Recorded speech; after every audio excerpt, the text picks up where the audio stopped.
Nice morning, everybody. Here we go. October 31 on the calendar. It is Halloween, and the government shutdown has dragged on for a month. Scary proposition now for many Americans.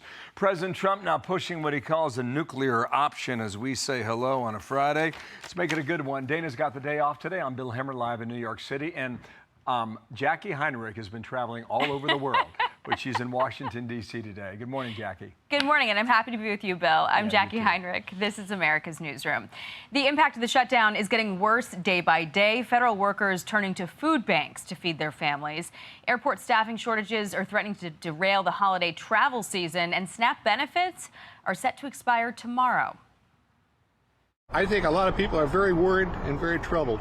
SNAP's been cut. I'm on WIC, but it's still not even enough. It's hard, and with the prices going up on everything, food stamps doesn't even go as far as they used to. Now, President Trump urging Senate Republicans to take dramatic action. Here we go. He wants them to do something they've long resisted, which is eliminate the filibuster, Jackie.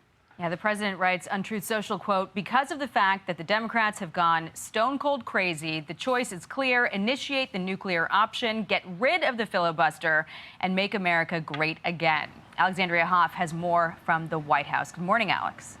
Well, good morning. Senate Republicans who have pushed back against ending the filibuster have argued that it weakens the minority party. It lowers that threshold from 60 votes down to a simple majority. And by weakening the minority party, it would be very useful right now. But it's also a position that they see themselves in at some point in the future. And President Trump acknowledged that in a Truth Social post. He also argued that any future Democrat Senate majority would likely to just try and do that, but on their terms, giving this prompt. It is now time for the Republicans to play their trump card and go for what is called a nuclear option, get rid of the filibuster and get rid of it now. The president also writing that previous Democrat efforts were blocked by former Senators Joe Manchin and Kyrsten Sinema, who are no longer in office. Now, adding some weight to all of this, 4 of the largest U.S. airlines are pushing for the passage of the Republican-backed continuing resolution to reopen the government. 2 of those airlines, plus union representatives, meeting with Vice President Vance yesterday at the White House. Clean CR and get that negotiation done behind closed doors without the pressure and without putting the American workers and the American economy at risk. Now, delays around the country already stacking up. Vice President Vance fears what a prolonged shutdown would mean for the upcoming travel holiday season. Look, it could be a disaster. It really could be, because at that point, you're talking about people have missed 3 paychecks. They've missed 4 paychecks. How many of them are not going to show up for work? We want the aviation industry to work. It's not going to work unless the Democrats reopen the government. Delays in ground stops were impacted by staffing shortages yesterday at several airports around the country, including in New York, Orlando, Dallas, and right here in D.C. Guys. All right, Alex Hoff, thank you so much. So, Jackie, our lead guest today is a former House Speaker who's been through this many times. Kevin McCarthy, good morning to you, and thanks for coming back. Good morning. I want to read you an opinion piece out of USA Today, all right? Democrats look ready to cave on their shutdown while Trump stays above the fray. Democrats may like to tempt voters with taxpayer-paid freebies, but it's a bad deal for Americans. She continues. Republicans aren't likely to budge on this, and they shouldn't. In the end, Democrats will only succeed in reinforcing the view the country already holds, that they are weak. They're going to cave?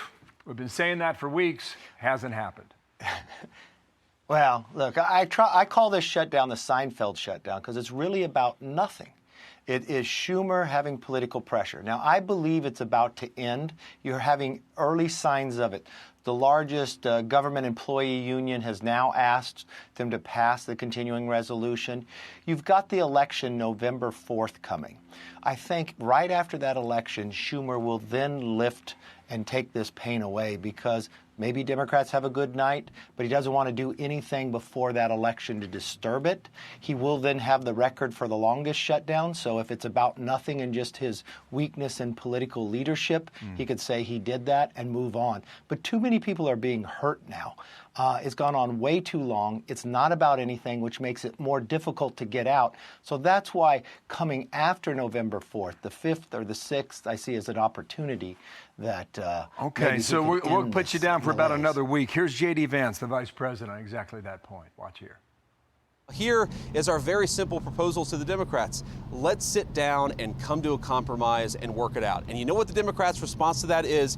Give us everything we want, or we're going to shut down the government and keep it shut down. That is not reasonable behavior. That's not how you do compromise in this town. How about this idea? If the issue is Obamacare credits and health care subsidies, why not go ahead and open the government back up again? Because you're going to have Republicans are going to have to come to an agreement as to what they find acceptable for health care subsidies. And then the voters ultimately are going to decide whether or not they like the outcome. And next November will tell us whether or not Democrats were right on this fight or Republicans. How about that?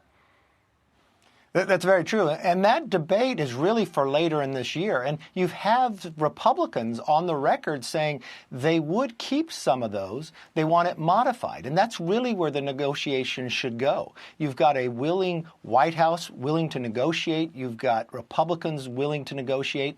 They're keeping what the viewer has to understand. A continuing resolution is simply keeping government open the way it is while you work through the appropriations process. And for some reason, the Democrats say no. It goes all back to, you look at Schumer. He voted for this 13 times, but he got a lot of political pressure when the other parties in power. Look, I've been on the other side of the aisle of this. I watched the Republicans do this by a mistake in 13. We gained nothing from it, and we were able to come back even after that. Quickly on this, do they take up the filibuster idea on behalf of the commander-in-chief? Think that's going to fly? You know, I have a fear that's actually what Schumer wants, because it makes him not having to make a political decision. I think after this election, November 4th, there's a perfect opportunity for everybody to sit down, open this government back up. You really watch the polls. The public is beginning to see that it's probably the weakest Democrat leadership we ever had in Schumer and Hakeem. And you're going to watch in this election new people get elected further to the left. And they're fearful for their jobs, and I think people are going to move beyond them. As someone once said, elections have consequences, and we will find out come Wednesday morning. Yes, they do. Thank you, sir. Kevin McCarthy, thanks for coming back. I'm Steve Doocy. I'm Brian Kilmeade. And I'm Ainsley Earhart. And click here to subscribe to the Fox News YouTube page to catch our hottest interviews and most compelling analysis.